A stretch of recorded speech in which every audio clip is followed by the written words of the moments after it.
The stagecoach lurched to a stop in front of the dusty main street of Malad City, Idaho Territory, and Fiona Jennings knew immediately that the harsh winter journey from Boston had damaged more than just her traveling trunk. She stepped down from the coach on shaking legs, her gloved hand pressing a handkerchief to her mouth as another coughing fit seized her lungs. The cold January air of 1881 burned in her chest, and she doubled over with the force of it, aware that every eye on the street had turned toward her. This was not the impression she had hoped to make when meeting her future husband for the first time. Through watering eyes, she saw a tall figure detach itself from the crowd gathered outside the general store. He moved with the easy confidence of a man accustomed to hard work and harder decisions, his broad shoulders filling out a worn leather coat. As he drew closer, Fiona tried to straighten, tried to compose herself, but another violent cough rattled through her chest. "Miss Jennings." His voice was deep and concerned, not at all what she had expected from the somewhat formal letters they had exchanged over the past 6 months. "I am Kellan Norton." She managed to nod, still unable to speak, her body racked with coughing. Up close, she could see he was perhaps 30 years old, with sun-weathered skin and eyes the color of slate that held genuine worry as they studied her face. "How long have you been coughing like this?" he asked, taking her elbow to steady her as she swayed. Since Nebraska," she managed to gasp out between coughs. "The dust on the plains. I could not seem to catch my breath." Kellan's jaw tightened. He turned to the stagecoach driver who was already unloading her trunk. "Sam, bring that to Doc Morrison's office." "I am fine," Fiona protested weakly, though even she could hear how unconvincing she sounded. "Just need to rest. The journey was long." "You are not fine," Kellan said firmly but not unkindly. "You are burning with fever and can barely stand. We will see the doctor first, then decide what to do." Fiona wanted to argue, wanted to tell him that she had not traveled 2,000 miles to immediately become a burden, but another coughing fit stole her words. She tasted copper in her mouth and realized with dismay that she had coughed up blood. The handkerchief she pressed to her lips came away spotted with red. Kellan saw it too. His expression turned grim, and without another word he swept her up into his arms as though she weighed nothing. Fiona was too weak and too mortified to protest. She had imagined their first meeting so many times during the long journey west, had pictured herself stepping off the coach looking fresh and pretty despite the travel, had imagined his smile as he saw her for the first time. Instead, she was a feverish, coughing mess being carried through town like an invalid. The doctor's office was a small building attached to his home, and Kellan kicked open the door with more force than necessary. "Doc Morrison, I need you now." An older man with white hair and spectacles emerged from a back room, wiping his hands on a towel. He took one look at Fiona and gestured toward an examination table. "Put her down here." "What happened?" "This is my intended bride," Kellan said, laying Fiona down with surprising gentleness. "She just arrived on the stage from Boston. Been coughing since Nebraska, she says." Dr. Morrison pulled up a chair and began his examination, listening to Fiona's chest with his stethoscope, checking her pulse, looking at her eyes and throat. All the while, Fiona tried not to cough, tried to breathe normally, but her lungs felt full of cotton and fire. "How old are you, miss?" the doctor asked. 22, Fiona whispered. "And you traveled all the way from Boston in winter?" Dr. Morrison shook his head. "That was foolish, young lady. Your lungs are badly inflamed. Could be pneumonia, could be consumption. Hard to say for certain yet, but either way, you need rest and clean air. This valley air is too damp for you, especially in winter." Fiona's heart sank. She had sold everything she owned to make this journey, had left behind the only home she had ever known after her father's death left her penniless and alone. She had nothing to go back to, and now she was telling this man who had paid for her passage west that she was damaged goods. "I am sorry," she said, looking at Kellan. "I did not mean to deceive you. I was healthy when I left Boston. The journey was just harder than I expected." Kellan stood with his arms crossed, his expression unreadable. "Can she recover, Doc? Maybe, but not here in the valley. The winters are too harsh, too wet. She needs dry air, warm days, and cold nights, the kind of climate you get up in the higher elevations." Dr. Morrison looked thoughtful. "You still have that cabin up near Hawkins Peak?" Something flickered across Kellan's face. "Yes, but I have not been up there since." He stopped abruptly. "Since Sarah passed," the doctor finished gently. "I know, but it is the best chance this young woman has. The air up there is clean and dry, plenty of sunshine. If she rests and builds her strength, she might recover fully." Kellan was silent for a long moment, staring at nothing. Fiona felt tears prick her eyes. She understood what was happening. He had a cabin in the mountains that held painful memories, and now he was being asked to go back there for the sake of a woman he had met mere minutes ago, a woman who was supposed to have been a help to him, not another burden. "You do not have to," she said quietly. "You could put me on the next stage back east. I would understand." He looked at her then, really looked at her, and Fiona saw something in his eyes that she could not quite name. Determination, perhaps, or maybe just the stubbornness that seemed bred into these Western men. "No," he said finally. "You came all this way because I asked you to, because I promised you a home and a future. I am not the kind of man who breaks his promises."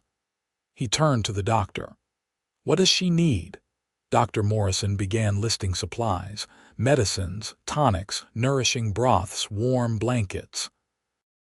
Kellan listened intently, asking questions, making mental notes. Fiona watched him, this stranger who was willing to upend his life for her sake, and felt a complicated mixture of gratitude, guilt, and something else she was not quite ready to name. When the doctor finished, Kellan nodded.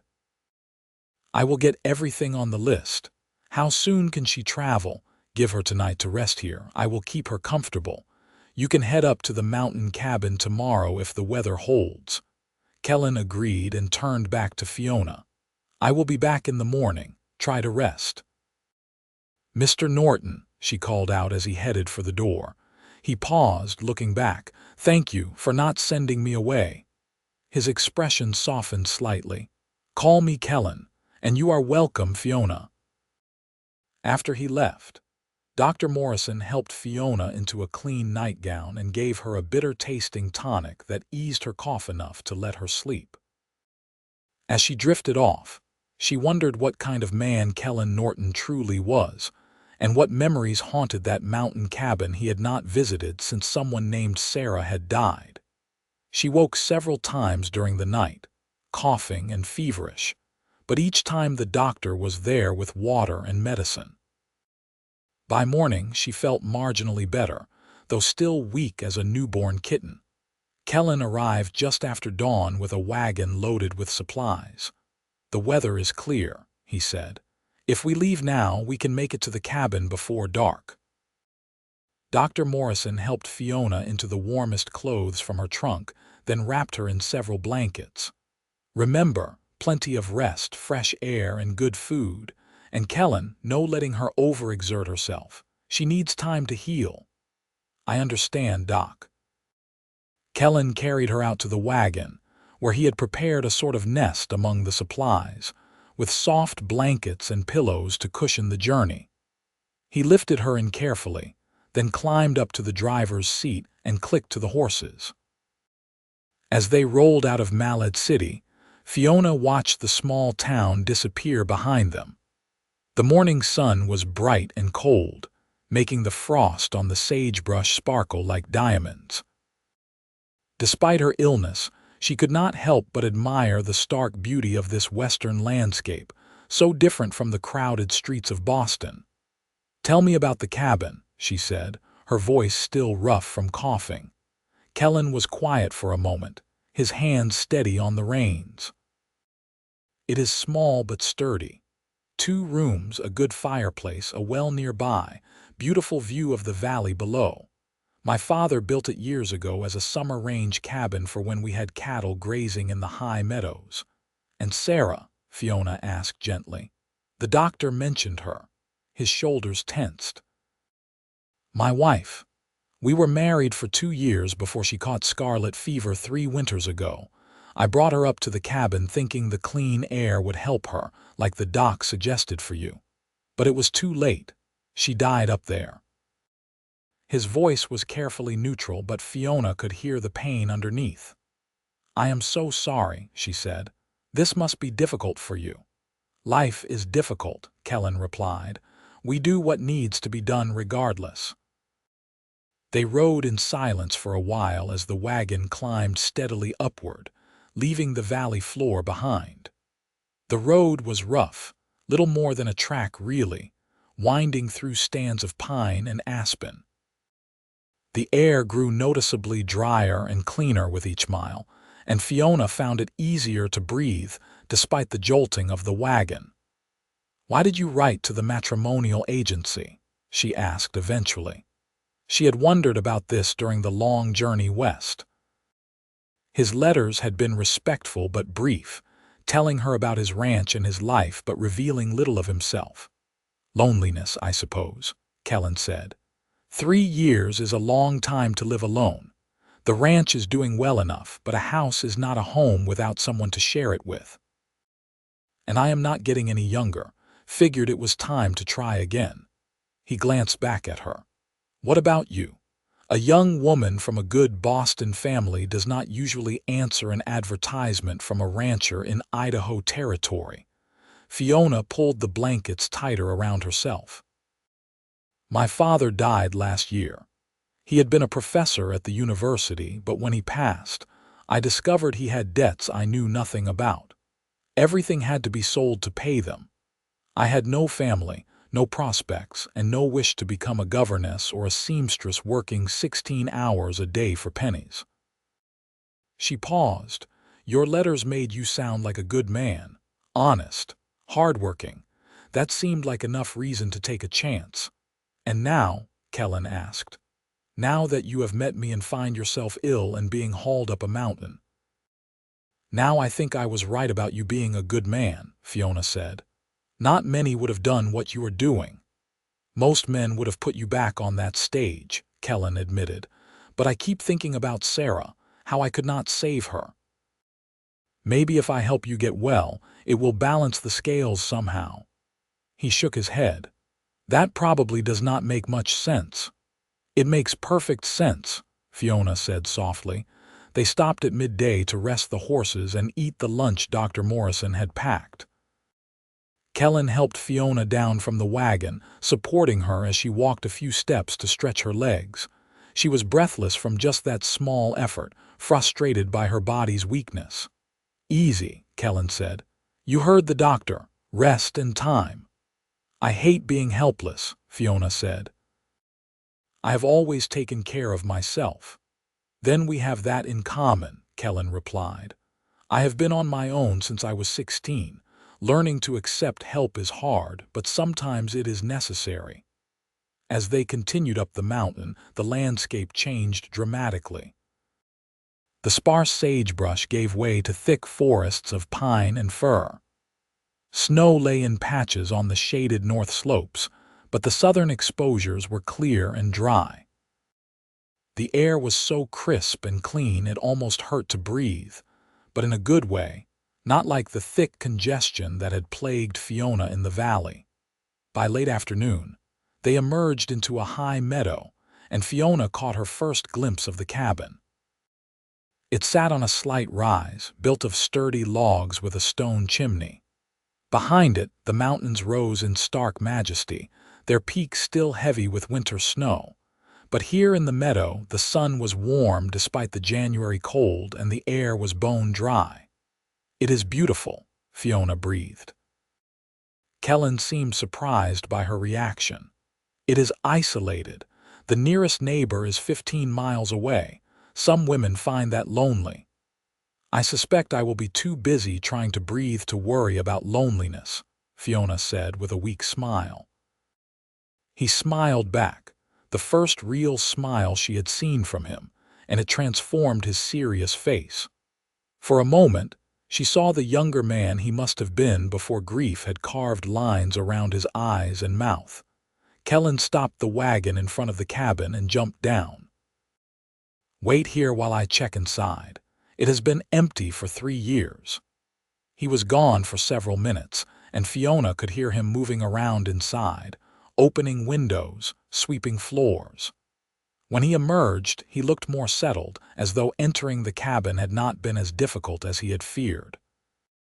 "It is dusty but sound," he said. "Give me an hour to get it properly cleaned and warm, then I will bring you in." True to his word, Kellan worked steadily for the next hour. Fiona watched from the wagon as he carried in firewood, hauled water from the well, and made multiple trips with supplies. Smoke began to rise from the chimney, and she imagined the warmth spreading through the small cabin. When he finally came for her, the sun was setting behind the western peaks, painting the sky in shades of orange and gold. He lifted her from the wagon, and this time, Fiona let herself relax against his chest. She was learning that there was a difference between being helpless and accepting necessary help. The inside of the cabin was simple but clean. The main room held a stone fireplace with a good fire burning, a table with 2 chairs, a rocking chair, and various shelves and cupboards. Through an open door, Fiona could see a bedroom with a large iron bed frame. Kellan carried her to the rocking chair near the fire and settled her there, tucking blankets around her. "I will make some broth," he said. "The doctor said you need nourishing food." "You cook?" Fiona asked, surprised. "I have lived alone for 3 years," Kellan reminded her. "A man learns to cook, or he starves."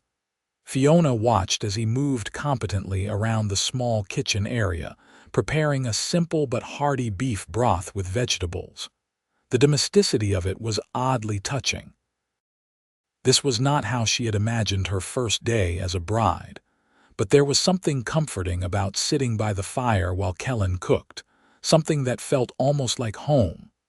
When the broth was ready, he brought her a bowl and sat in the other chair while she ate. The warmth of the soup soothed her raw throat, and she realized she was genuinely hungry for the first time in days. "Better?" Kellan asked. "Much," Fiona admitted. "The air up here already feels different, cleaner." "It is the altitude and the dryness," Kellan said. "We are at about 7,000 feet. Most people feel better up here, especially those with lung troubles." After dinner, Kellan showed her the bedroom. He had made up the bed with fresh linens and warm quilts, and a small fire burned in a second fireplace. "This was going to be your room anyway," he said. "I will sleep out by the main fire."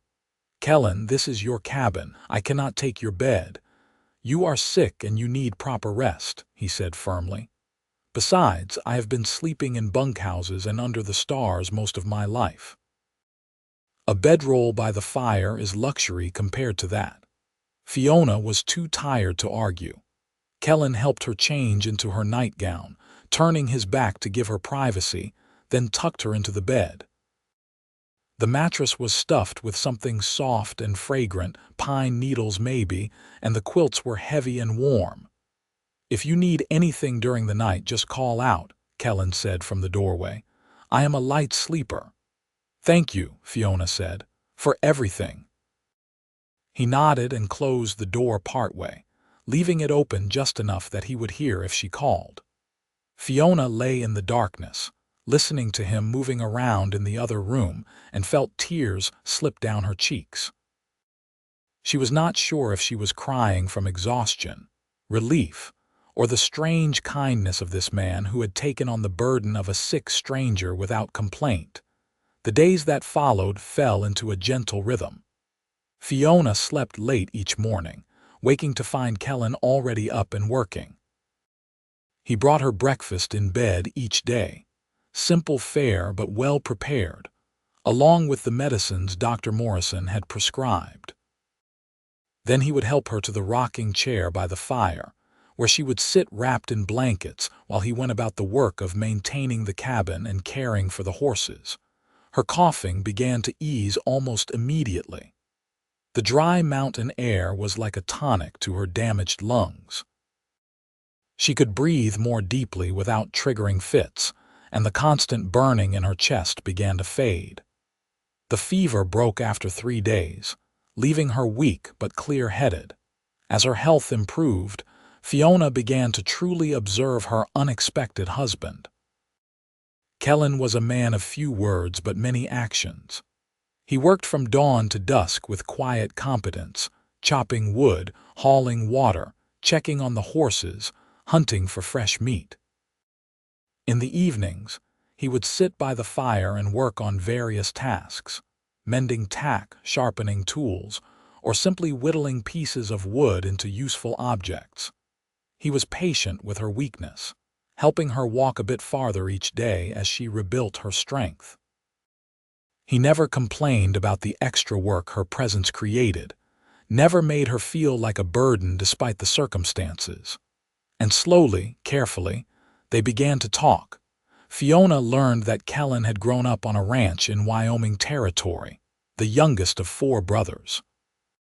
His father had been a hard man, quick with his fists and his temper, and Kellan had left home at 16 with nothing but his horse and his saddle. He had worked his way south, taking jobs on various ranches, learning the cattle business from the ground up. He had met Sarah at a church social in Malad City 7 years ago. She had been the daughter of the local banker, pretty and educated, and Kellan had been amazed that she agreed to marry a simple cowboy like him. With her father's help, they had bought a small ranch in the valley and had been building it up when she died. She was a good woman, Kellan said one evening as they sat by the fire. Gentle and kind, but she was not strong, not really. The life out here was harder on her than either of us expected. When the fever took her, she just did not have the will to fight it. You loved her very much, Fiona said. I did, Kellan agreed, but she has been gone 3 years now and I cannot spend the rest of my life mourning. She would not have wanted that. Fiona told him about her own life in Boston. Her mother had died when she was young, and she had been raised by her father, a kind but impractical man who loved books more than money. She had kept house for him, managed their small household budget, and read everything in his extensive library. When he died, she had been shocked to discover how precarious their financial situation had been. I thought about trying to find work as a teacher, Fiona said. But there were few positions available, and most schools wanted men. The only other respectable options were governess work or companion to some wealthy old woman. Neither appealed to me. She smiled wryly. I suppose answering a mail-order bride advertisement was not much more respectable, but at least it offered the possibility of a real home. Do you miss Boston? Kellan asked. Fiona considered the question. I miss the libraries and the lectures at the university. I miss the ocean. But I do not miss the crowds or the smoke or the way everyone was constantly judging everyone else. Out here, there is a freedom I never experienced back east. Even sick and stuck in this cabin, I feel more alive than I did in my entire life in Boston. Kellan looked pleased by this answer. The West gets in your blood, he said.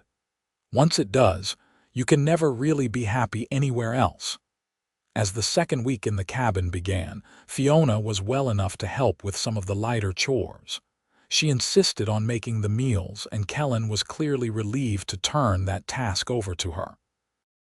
She also took over the mending and other domestic tasks that she could do while sitting, working side by side, even in small ways, created a new ease between them. They talked more freely, sharing stories and opinions. Fiona discovered that Kellan had a dry sense of humor and a quick mind. He might not have her formal education, but he was intelligent and observant, and his knowledge of the natural world was extensive. He discovered that she was practical and resourceful, not at all the delicate Eastern flower he might have expected. She did not complain about the isolation or the hard conditions, and she found ways to make the cabin more comfortable and efficient with their limited supplies.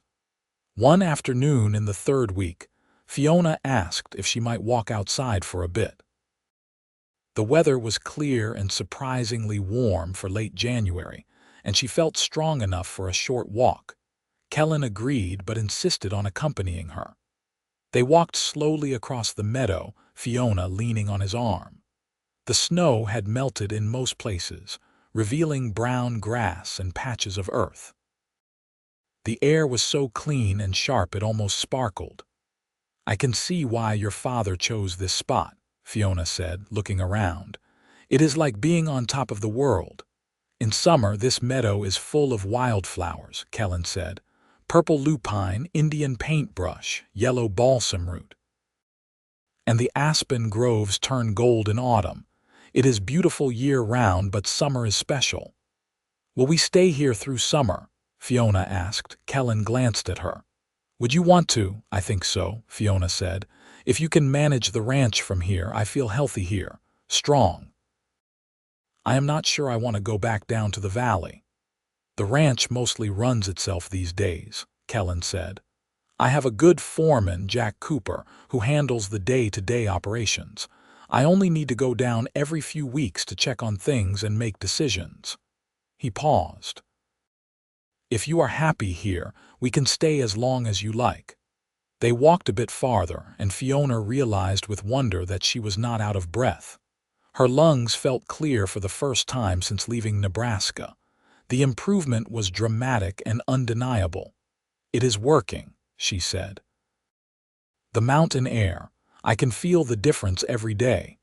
"You look better," Kellan said. "You have color in your cheeks now, and you are not so thin." Fiona felt herself blush. It was the most personal thing he had said to her, and she was suddenly very aware of his hand under her elbow, the warmth of him beside her. They had been living together for 3 weeks now, in close quarters, with an intimacy born of necessity. But it had been a chaste intimacy, more like siblings or old friends than a married couple. They had not even had a wedding ceremony, Fiona realized. In the rush to get her to the cabin, that detail had been overlooked.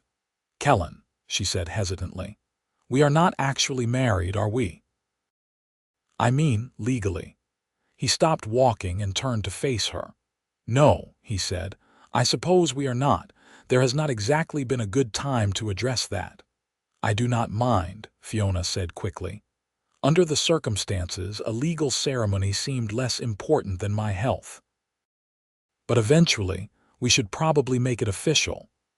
"Is that what you want?" Kellan asked. His gray eyes were serious, studying her face. "To actually marry me. You have not exactly seen me at my best these past weeks. Mostly you have seen me hauling water and chopping wood." "I have seen you being kind and patient and hardworking," Fiona said.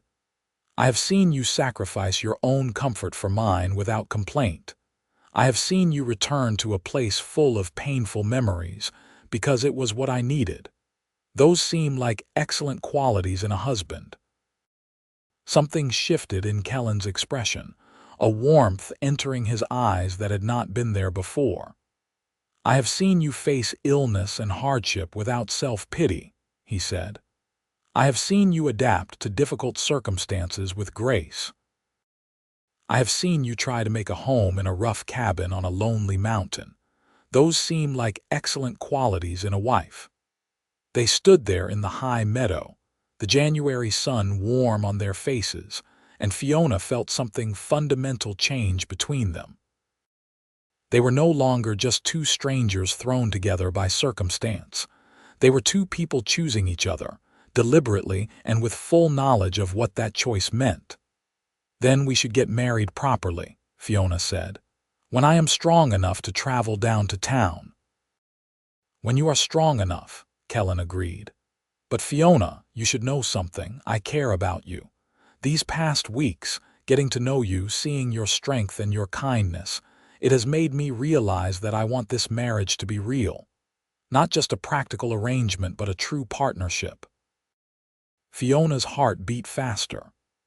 I want that too, she said softly. Kellan reached out and tucked a strand of hair behind her ear, his touch gentle. May I kiss you? Fiona nodded, suddenly nervous. Kellan leaned down slowly, giving her time to change her mind, and pressed his lips to hers. It was a soft kiss, tentative and sweet, and when he pulled back, Fiona found herself wanting more. We should get you back inside, Kellan said, his voice slightly rough. You are still recovering, and I do not want you to overexert yourself. But his hand found hers as they walked back to the cabin, and he did not let go. That night after dinner, Kellan moved his chair closer to hers by the fire, and they sat with their hands linked, watching the flames dance. It felt like a beginning. Over the next few weeks, as winter slowly gave way to early spring, their relationship deepened. They talked for hours each evening, sharing their thoughts and dreams. Kellan taught Fiona about the ranch business, about cattle and horses, and the challenges of making a living in this harsh land. Fiona introduced him to poetry and literature, reading aloud from the few books she had brought from Boston. They began to touch more easily, casual gestures of affection that felt natural and right. A hand on a shoulder, fingers brushing as they passed dishes at dinner, Kellan's arm around Fiona's waist as they walked outside in the evenings. Each touch built on the last, creating a growing sense of intimacy. By mid-February, Fiona felt nearly back to her full health. Her cough had disappeared entirely, and she could walk for miles without getting winded. She had put on weight, her face losing the gaunt look that illness had given it. She felt vibrant and alive in a way she never had in Boston. One morning she woke to find Kellan already up and making breakfast as usual, but something was different. He seemed nervous, fidgeting with the coffee pot and nearly burning the bacon. Is something wrong? Fiona asked as she joined him at the table. No, Kellan said. Actually, I wanted to ask you something. You are well enough now to travel if you wanted. We could go down to Malad City, see Dr. Morrison, make sure you are truly recovered. And if you still want to, we could get married properly. I still want to, Fiona said immediately. Kellan's face broke into a wide smile. Then let us go today. The weather is good, and I am eager to make you my wife officially. They packed up supplies and hitched the horses to the wagon. The trip down the mountain was much easier than the trip up had been, the road dry and clear. Fiona sat beside Kellan on the driver's seat this time, not bundled in blankets in the back, and she marveled at how much had changed in just 6 weeks. They reached Malad City by late afternoon. Dr. Morrison was delighted to see Fiona looking so healthy. He examined her thoroughly and pronounced her completely recovered. The mountain air worked miracles, he said. Your lungs are clear, and you have regained the weight you lost. I would say you are healthier now than most people in town. Then we can marry, Kellan asked. I see no medical reason why not, Dr. Morrison said with a twinkle in his eye. In fact, I would recommend it. You two have been living alone together for over a month now. Best make it official before the gossips get too excited. They found the town minister, Reverend Parker, at his home. He was happy to perform the ceremony and suggested they do it the next morning at the church so a few witnesses could attend. That night, Kellan rented rooms for them at the hotel, separate rooms to preserve propriety for one more night.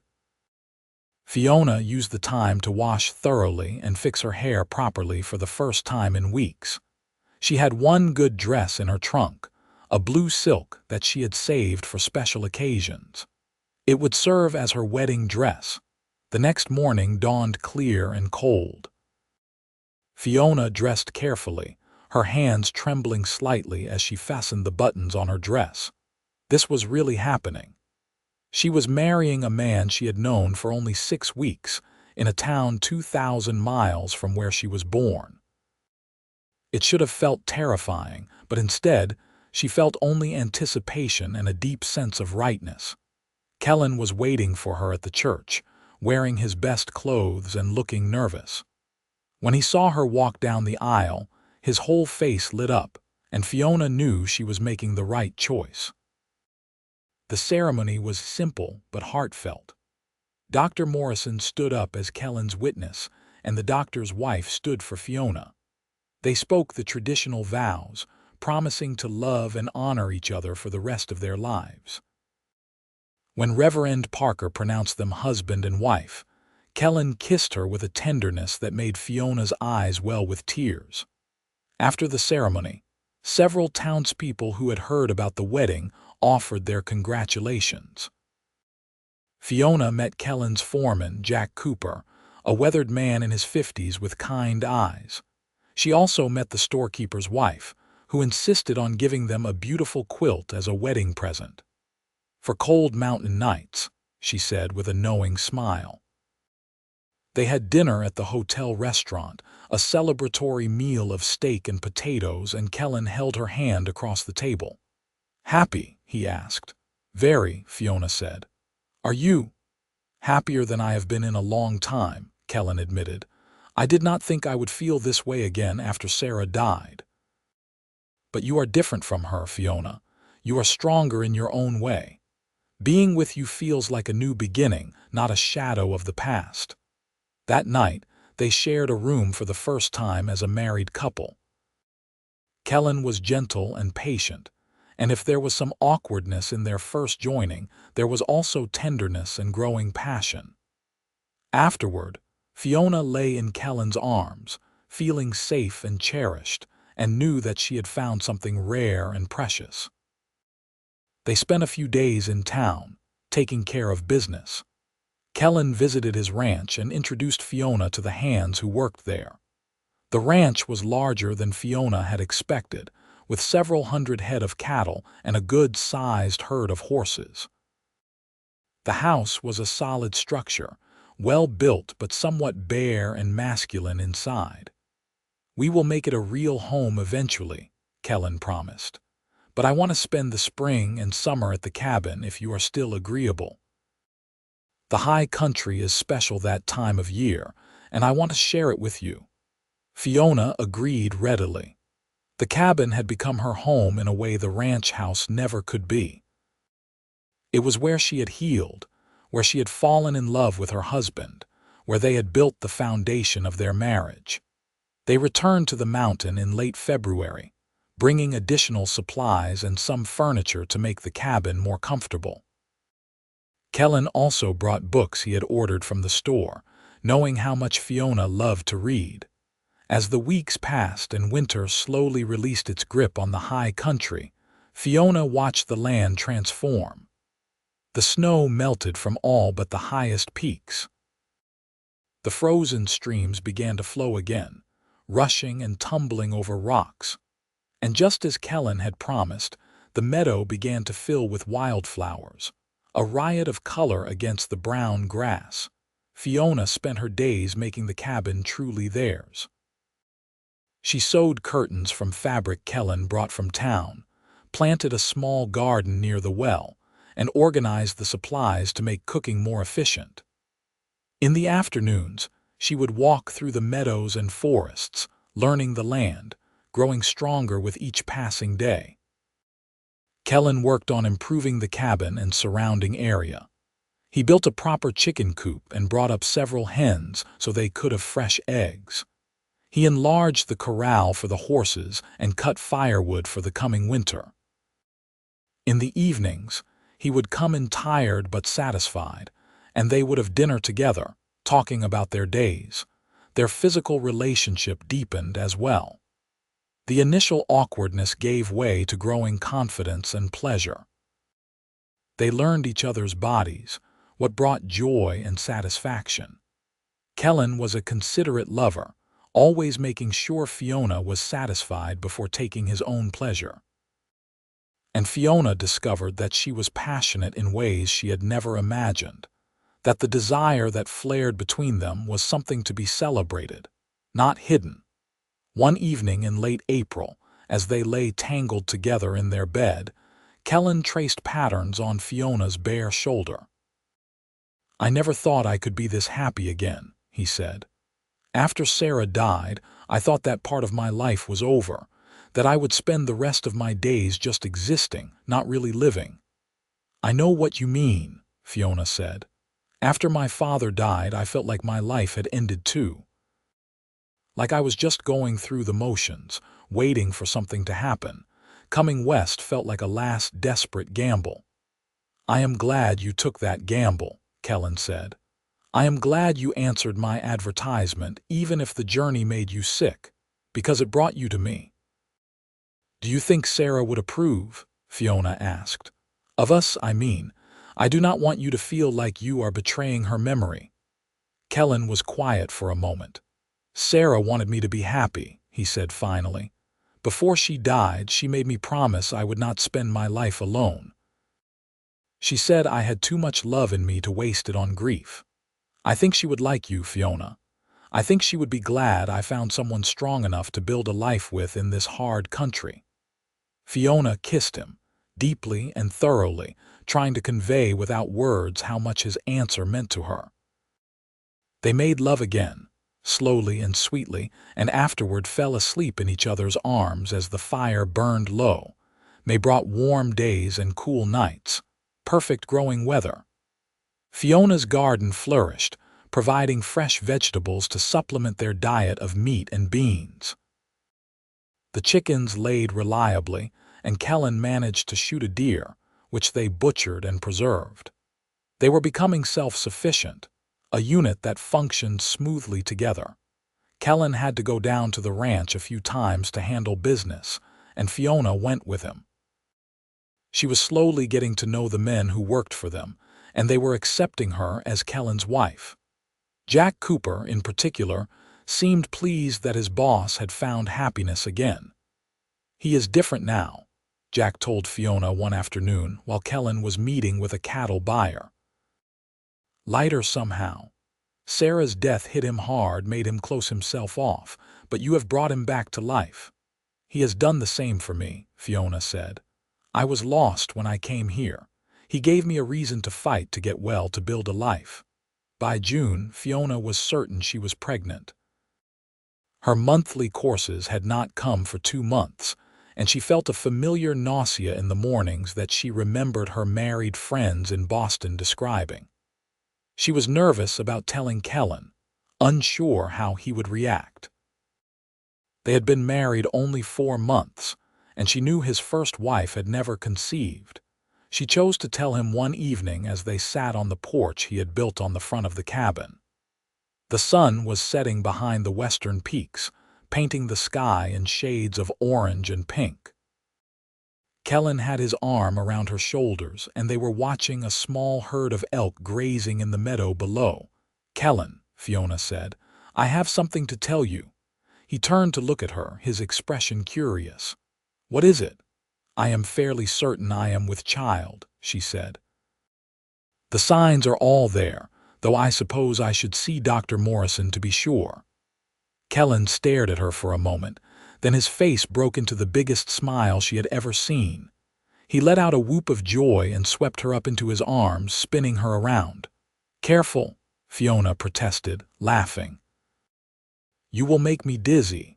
"I am going to be a father," Kellan said, setting her down but keeping his arms around her. "I cannot believe it. I had started to think it might never happen. Sarah and I tried for 2 years with no success." "Are you happy?" Fiona asked. "Happy does not even begin to cover it," Kellan said. He placed a hand gently on her still flat stomach. "This is everything I wanted but did not dare hope for. A wife I love, a child on the way, a future to build together." "You love me?" Fiona asked. He had not said those words before, though she had felt his love in his actions. "Of course I love you," Kellan said. I have loved you for weeks now, maybe since those first days in the cabin when you were so sick, but still so determined to not be a burden. I should have said it sooner, but the words did not come easily. I love you, Fiona, more than I knew it was possible to love someone. I love you too, Fiona said, tears streaming down her face. So much. You saved my life in more ways than one. They held each other as the sun set, and the stars began to appear in the darkening sky. Fiona felt a peace settle over her, a sense that she was exactly where she was meant to be. They went down to Malad City the next week, and Dr. Morrison confirmed the pregnancy. He estimated the baby would arrive in late January or early February, almost exactly a year after Fiona had first arrived in Idaho Territory. You will need to come down from the mountain before the baby is born, the doctor said. Mountain winters are unpredictable, and I would want you close by in case there are complications. Fiona was disappointed but understood the necessity. She had fallen in love with the mountain cabin, and the thought of leaving it made her sad. But the baby's safety came first. We will come down in November, Kellan promised. Plenty of time before the baby arrives, and we will go back up to the cabin in the spring, I promise. They spent the summer in blissful contentment. Fiona's pregnancy progressed smoothly, and she remained healthy and active. Her belly grew round, and Kellan loved to place his hands on it and feel the baby kick. They talked endlessly about names and futures, making plans for their growing family. Kellan proved to be even more attentive than before, constantly worried about Fiona overexerting herself. She had to reassure him repeatedly that she was fine, that pregnancy was not an illness. But his concern was touching, evidence of how much he cared. In August, they had visitors at the cabin, the first since they had moved up there. Jack Cooper rode up with another man, someone Kellan had not seen in years. It was his oldest brother, Kyle, from Wyoming. The reunion was awkward at first. There was a history between the brothers that Fiona did not fully understand, old wounds from their difficult childhood. But Kyle had come to make amends, to tell his younger brother that their father had died and that he regretted the way he had treated his sons. I know we can never get back those lost years, Kyle said, but I am trying to reconnect with all my brothers. Life is too short to hold onto old grudges. Kellan was quiet for a long time, then finally nodded. You are right. Too short. I have learned that the hard way. He introduced Fiona and told Kyle about the baby, and Fiona watched the two men slowly begin to rebuild their relationship over dinner and drinks. Kyle left the next day, promising to visit again and to spread word to their other brothers that Kellan was open to reconciliation. After he was gone, Kellan was thoughtful. I did not realize how much I missed having family until he showed up, Kellan admitted. I have been alone for so long, I forgot what it was like to have that connection. You have family now, Fiona said, taking his hand and placing it on her swollen belly.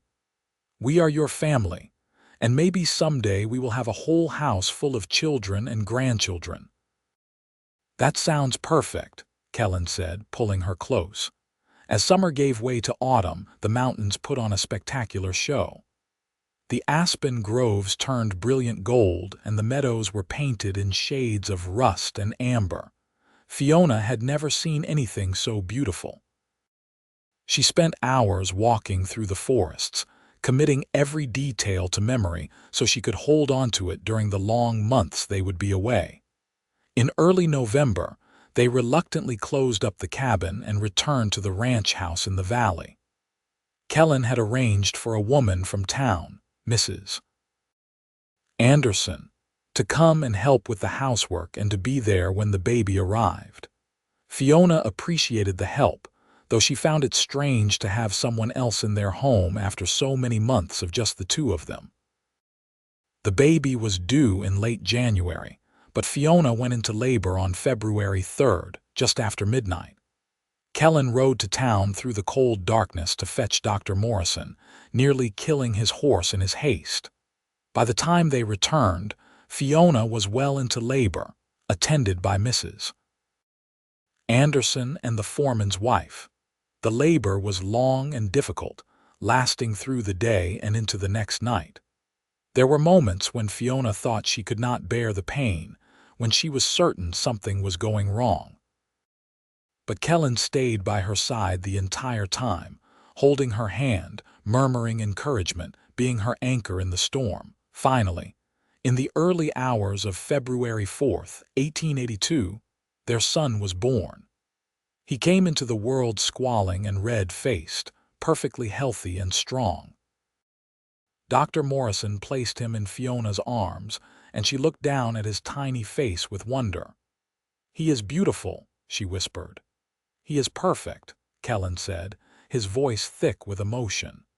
He touched the baby's small hand, and the infant's fingers immediately wrapped around his father's finger. What should we name him?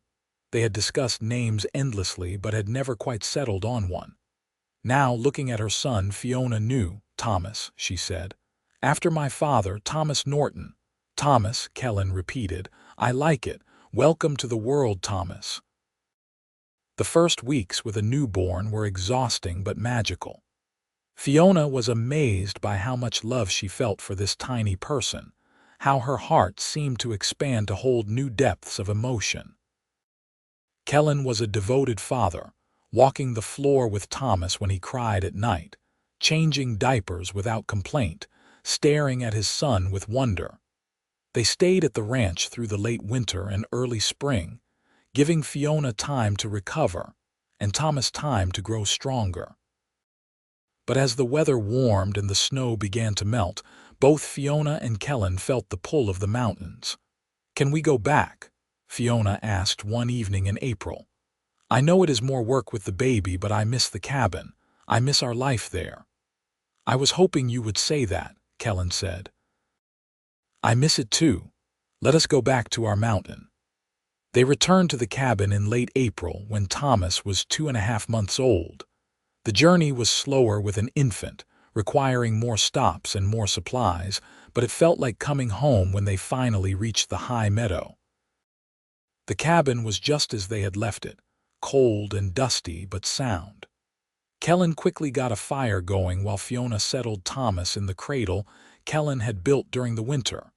Within hours, they had the cabin warm and comfortable again. Life with a baby in the remote cabin required adjustments. Fiona could not go on long walks the way she used to, and her days were structured around Thomas's needs. But there was also incredible joy in raising their son in this beautiful place, in watching him respond to the wind in the pines and the call of hawks overhead. As spring turned to summer, Thomas grew and thrived. He was a happy baby, quick to smile and laugh. Kellan was endlessly patient with him, making toys and playing simple games. Fiona loved watching them together, seeing the bond between father and son deepen each day. In July, they had more visitors. Kyle came again, this time bringing their middle brother Keith and his family. The cabin was crowded with adults and children, but it was a good kind of crowded, full of laughter and stories. The brothers worked on repairing their relationships, slowly learning to be family again. "You have built something special here," Kyle said to Kellan on the last evening of their visit. "Not just the cabin and the ranch, but the life you have with Fiona and Thomas. It is what we all should aspire to." After they left, Kellan was quiet for a few days, processing the visit and the emotions it had stirred up. Finally, he told Fiona about his childhood, about the abuse he and his brothers had suffered, about the poverty and fear that had marked his early years. "I swore when I left home that I would never be like my father," he said. "That if I ever had children, I would be the kind of father I wished I had, patient and kind and always there for them." "You are already that kind of father," Fiona assured him. "Thomas is so lucky to have you." They spent another blessed summer on the mountain, and when autumn came again, they made the same reluctant journey back to the valley. But this time, it was easier knowing they would return in the spring. That winter, Fiona discovered she was pregnant again. The baby would arrive in early summer, which meant they might need to stay at the ranch through the birth rather than going to the mountain cabin. But she and Kellan decided to wait and see how the pregnancy progressed before making final plans. In May, they made the trip to the cabin with 15-month-old Thomas, who was now walking and getting into everything. The pregnancy was progressing well, and Dr. Morrison saw no reason they could not spend the summer in the mountains as long as Kellan was prepared to ride for help if needed. Their daughter was born on June 22, 1883, in the mountain cabin with only Kellan attending the birth. Labor came on fast, too fast for him to ride for help, and he had to deliver the baby himself. It was terrifying but also profound, bringing new life into the world with his own hands. They named her Grace, because Kellan said her arrival had been a moment of grace, and because Fiona said she had shown grace under pressure during the delivery. Grace was as different from Thomas as night from day, quiet where he was boisterous, thoughtful where he was impulsive. But she was loved just as fiercely. The years flowed by like water. Summers on the mountain, winters in the valley, and always the love between Fiona and Kellan at the center of it all. They had 2 more children, another boy they named Robert in 1885 and a second daughter, Ellen, in 1888. The ranch prospered under Kellan's management, and they eventually built a larger, more comfortable house in the valley. But the mountain cabin remained their true home, the place where their hearts lived. Each spring, the whole family would make the pilgrimage up the mountain, and each autumn they would reluctantly return to civilization. Thomas grew into a strong, capable young man who loved the ranch life as much as his father did. Grace became a voracious reader like her mother, always with her nose in a book. Robert had his father's quiet competence and his mother's sharp mind. And Ellen was the wild one, happiest when she was riding her pony through the meadows or climbing trees. Kellan's brothers became regular visitors, bringing their families and rebuilding the bonds that had been broken in childhood. The cabin that had once held only 2 people in quiet sadness became the gathering place for a large, loving family. On their 10th wedding anniversary, Kellan and Fiona left the children with Mrs. Anderson and spent a week alone at the cabin, just the 2 of them as it had been in the beginning. They walked through the meadows hand in hand, made love in the bed where all their children had been conceived, and talked long into the night about their life together. "You ever regret answering my advertisement?" Kellan asked as they lay together watching the fire. "Never," Fiona said immediately. "That terrible cough was the best thing that ever happened to me. It brought me here to this mountain to you. It gave me everything I never knew I wanted." "You gave me back my life," Kellan said. "When you stepped off that stage, coughing and feverish, I thought I was just doing my duty. But you turned out to be so much more than I expected. You were the cure I needed, not just the patient who needed curing." "We saved each other," Fiona said. "We did," Kellan agreed. He pulled her close, kissing the top of her head. "And I will spend every day for the rest of my life being grateful for it." They grew old together on their mountain, watching their children grow and eventually marry and have children of their own. Thomas took over the management of the ranch, proving to be as capable as his father. Grace married a lawyer from Boise and moved away but visited every summer. Robert became a doctor, inspired by the Dr. Morrison who had saved his mother's life all those years ago. And Ellen surprised everyone by becoming a teacher, opening a small school in Malad City. Kellan and Fiona spent more and more time at the mountain cabin as they aged, leaving the valley and its demands to their children. They would sit on the porch in the evenings, watching the sun set behind the peaks, and remember the young couple they had been, thrown together by circumstance and chance. "You remember that first day?" Kellan asked one evening. He was 70 now, his hair white and his face deeply lined, but his eyes were still the same slate gray that had captured Fiona's heart. "Every detail," Fiona said. She was 69, still straight-backed and sharp-minded despite her years. "I thought I was dying. I thought I had come all this way just to die in a strange land." "Instead you lived," Kellan said.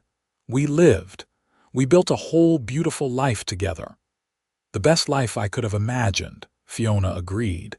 They sat in companionable silence, holding hands as they had done for over 40 years.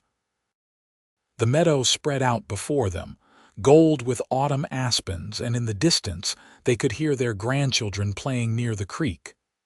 "I love you, Fiona Norton," Kellan said. "I love you, Kellan Norton," Fiona replied. And as the sun set on another day in their long, happy life together, they smiled, knowing that the terrible cough that had brought them together had been the beginning of something rare and precious. True love, forged in adversity and tested by time, as enduring as the mountains themselves. They continued to spend their summers on the mountain well into their 70s, though eventually the journey up and down became too difficult. In their final years, they stayed at the ranch house in the valley, surrounded by their children and grandchildren. But they would often talk about the cabin, remembering the early days when it had been just the two of them against the world. Kellan passed away peacefully in his sleep at the age of 78, holding Fiona's hand until his final breath. Fiona followed him less than a year later, as though she could not bear to be without him. Their children laid them to rest in a small cemetery overlooking the valley, with the mountains they loved rising behind them, but their legacy lived on. The cabin on the mountain remained in the family, passed down through the generations, a place where Nortons gathered each summer to remember their remarkable ancestors. The story of the mail-order bride with the terrible cough, and the cowboy who saved her life by taking her to the mountain, became family legend, told and retold to each new generation. Thomas's grandson, another Kellan, eventually wrote down the story as his grandmother Fiona had told it to him when he was a boy. He published it as a small book, sharing the tale of love and determination with a wider audience. It became a modest success, touching hearts with its simple truth that sometimes the greatest love stories come from the most unexpected places, and that the power of love and care can heal not just bodies but souls. The mountain cabin still stands, over a century later, maintained by the descendants of Kellan and Fiona Norton. Visitors come to see it, to stand in the meadow and imagine the young couple who once made their home there, who healed each other and built a family and a legacy that would endure long after they were gone. And on quiet summer evenings, when the wind rustles through the pines and the elk graze in the meadow below, some say you can still feel their presence there, the love between them so strong that it soaked into the very logs and stones of the place, making it forever sacred, forever theirs, forever a testament to the healing power of love in the dry mountain air.